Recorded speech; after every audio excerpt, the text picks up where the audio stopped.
Major relief from back pain in only 16 minutes. If you suffer from chronic back pain and have tried everything to get rid of it over the years, right now, I want you to do just one thing, and that goes double if you've ever found yourself stuck for days confined to your lazy boy, Barker lounger, or bed. Hi, I'm Ian Hart, and you're about to hear about an unusual 16-minute method that can relieve years of upper and lower back pain, forcing the body to gently yet naturally rebalance itself in just one session.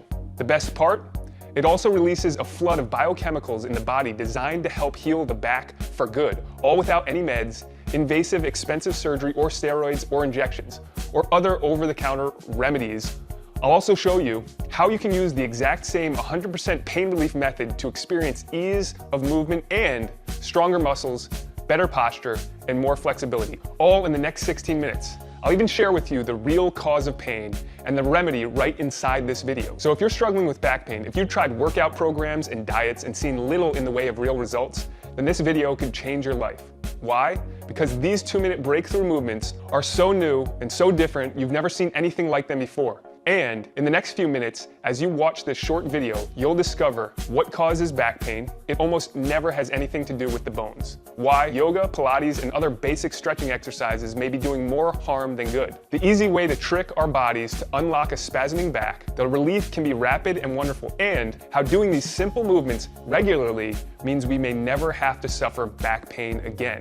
Yet, more importantly than all of that, watching this video to the very end reveals exactly how 8 short 2-minute movements can give freedom from pain in just one session, flooding the entire back with pain-relieving nutrients and oxygen, increasing overall flexibility, naturally correcting posture, and soothing aches and pains. It was amazing. I could definitely tell the difference from the beginning of even just first exercise. And so I can almost feel like I'm standing straighter, kind of getting that blood flow, and it was kind of activating everything in my neuro system as well. Has the pain dissipated at all from when you came in? I feel the area more, but the pain isn't there. This is probably the first time I've had zero pain in my back in probably 8 years.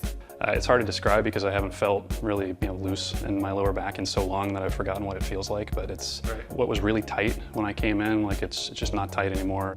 As shown below, these uniquely sequenced movements have been privately tested and proven to work on men and women of all ages, body types, skill levels, and in any physical state of health. Quietly used all around the world underground because these routines are based on the physiological mechanics of the body. And if this seems unbelievable, then keep watching, because everything I say is backed up by scientific study and research. The best part is, these 2-minute breakthrough movements can work with zero equipment.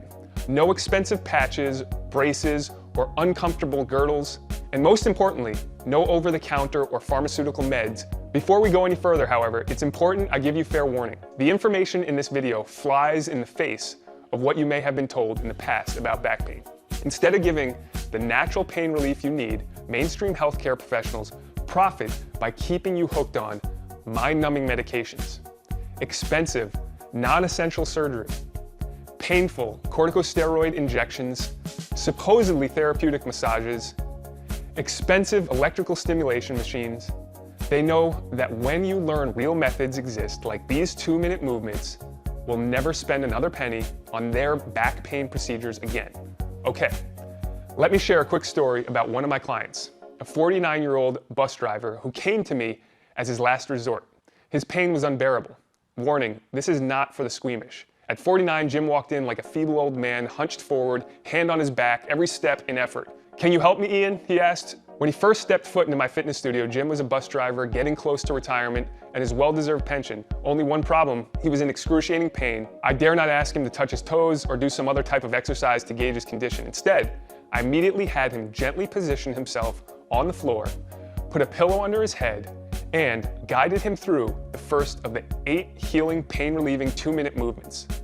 Like most service industries and professions, bus drivers are put in an incredibly difficult situation. Forced to sit uncomfortably all day for years, stressed out from traffic and customers, the job often results in the slow-motion demolition of their spine. And all the while, they're in pain, they're told to smile. To make matters worse, as they edge closer and closer to retirement, their company does something rather devious. They look for every reason to lay the driver off, rather than pay their future pension and healthcare. Imagine Jim's anger when he was told he would lose everything he worked so hard for. It's shameful the way they treat loyal employees at the end of their career. Yet the truth is, it's not uncommon. So when bus drivers aren't able to do the job, hardworking people like Jim, who gave their adult lives to the company, serving their local community, are often denied their rightful pension as well as health care. They get old and they get thrown out like garbage. It's incredibly sad, and it's not his fault. Yet, such was the predicament Jim found himself in. He was desperate. Jim simply had to work till retirement. He had no choice but to prove the company he was able to drive a bus, so he could ultimately collect his pension.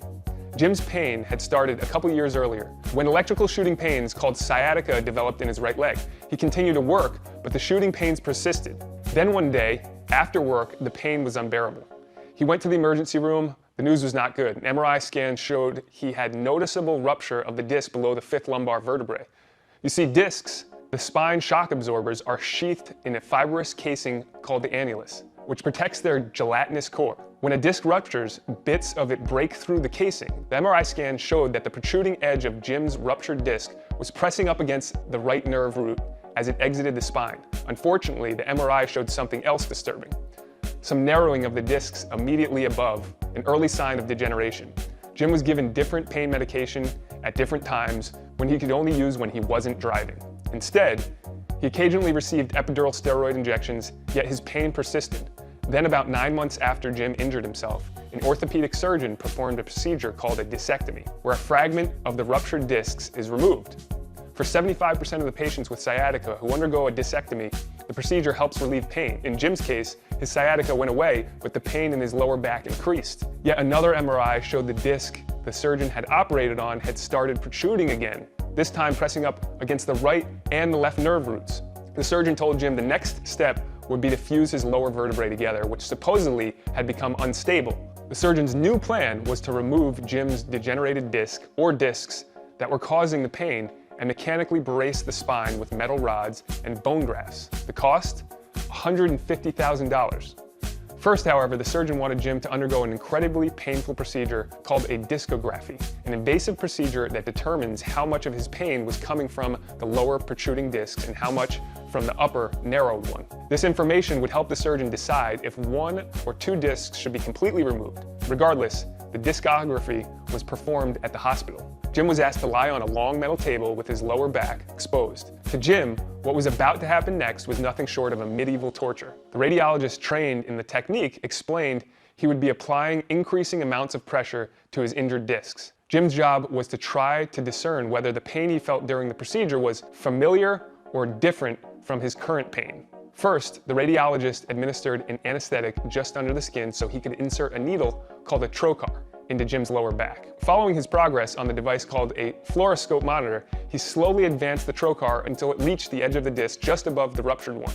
Then, the doctor inserted a fine gauge needle into the trocar and pushed it slowly into the disc. Initially, Jim let out what could only be called as a primal scream. "There are lots of nerve fibers in the annulus," the doctor said. "I'm really sorry, it gets worse." The radiologist took out an instrument resembling a huge syringe and fastened it to a fine gauge needle, and began pressing on the plunger into Jim's degenerating spine. "Now, tell me if you feel any pain," the radiologist said, "and whether the pain you're feeling is the similar pain you're suffering from." Can you imagine the anguish this surgeon planned on putting Jim through? If Jim doesn't feel his familiar pain, the disc would serve as a control. A series of red neon digits raced across the monitor, 20, 25, 28, and 30, representing the pounds per square inch of pressure he was applying within the disc. Jim gritted, screaming through his teeth with each new increment. At 100, the doctor withdrew the trocar while the technician recorded his reaction. The doctor then repeated the procedure an inch or so down Jim's spine. This time, when the pressure hit 30 pounds per square inch on the monitor, Jim cried in pain, oh God, stop." "Is that your familiar pain?" the doctor asked. Jim said the pain was like his lower spine was being crushed in a vice. He also felt taser-like electric shocks into his butt and his thighs. At 49, Jim, sobbing at this point, said this was his familiar pain. "Okay, you can relax, we're done," the doctor said as he exhaled. He told Jim that he had done very well. However, to Jim, he really was done. After that ordeal, there was no way he was going through with the fusion surgery, especially when he learned the odds of success were merely 50-50, and that it could also leave him permanently disabled. Leaving the hospital, the futility of it all set in. And now today, Jim was in my fitness studio looking for hope. In order to get out of pain, keep his bus driving job, and collect his pension, Jim needed nothing short of a miracle. Relieving Jim's back pain, especially after years of abuse, injury, and medication, was a tall order. Could I help him? I have to admit, Jim was in pretty bad shape. He came to me because I'd been recommended. Jim heard about the incredible results I produced with a couple of his bus driving buddies, adding years to their driving days. So if he believed in me and my unusual methods, I was willing to try. Because not only had my methods helped his colleagues, years ago, I had experienced a similar back trauma playing basketball. And I would have given anything to get out of pain. From that day on, pain haunted me every single day. Doctors suggested I give up exercise, something I'd grown to love. Over the years, in an effort to find relief, I tried just about every available therapy and treatment there was, including massage therapy, pain medication, acupuncture, ultrasound, electric stimulations, the sheets of exercise from the physical therapist, yoga, chiropractors, Pilates, a stress relief therapy called Alpha Biotics, and even kinesis myofascial integration, offered at a whopping $125 per session.